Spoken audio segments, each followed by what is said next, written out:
తేరకొచ్చే కదా అని తెల్లార్లు కూర్చొని ఆత్రంగా తింటే తర్వాత బాధపడాల్సిందేని అని తెలియక ఆత్రంగా అయితే తినేసేసాను. ఇంతకు ఏందన్నావు అమ్మ తల్లి నువ్వు ఆమంత్రం అనుకుంటున్నారా? మా మమ్మీ అయితే మేము వచ్చిన రోజు మామిడికాయలు తీసుకొచ్చింది. మమ్మీ ఊరకాయలు భలే తీయగా ఉన్నాయి, మా ఊర్లో ఇంత తీపి లేవు అనేసి నేను అన్నాను. అని తర్వాత మమ్మీ ఇంకేం చేసింది, 4 రోజులు అయితే వరుసగా మామిడికాయలు తీసుకొచ్చేసింది. మనకి ఎట్లా ఆత్రం ఎక్కువ కాబట్టి ఇంకా 4 రోజులు వరుసగా ఆత్రంగా మామిడికాయలు తినేసేసాను. ఇంకా మొహం అంతా పింపుల్స్ అయితే చిన్న చిన్న పింపుల్స్ అయితే మొహం అంతా వచ్చేసినాయి.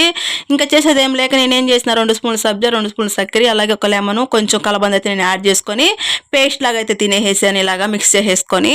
సో ఇదైతే చిన్నపిల్లలు పెద్దవాళ్ళు ఎవరైనా తినొచ్చు, నో ప్రాబ్లం. కానీ స్వీట్గా ఉంటుంది, అలాగే పుల్లగా ఉంటుంది, హ్యాపీగా తినేసేవచ్చు. అలాగే లేడీస్ అనేది చాలా మంది వైట్ సీడ్ ప్రాబ్లంతో బాధపడుతూ ఉంటారు కాబట్టి వాళ్ళు కూడా ఇది తిన్నట్లయితే తగ్గిద్ది, చాలా వరకు తగ్గిపోద్ది.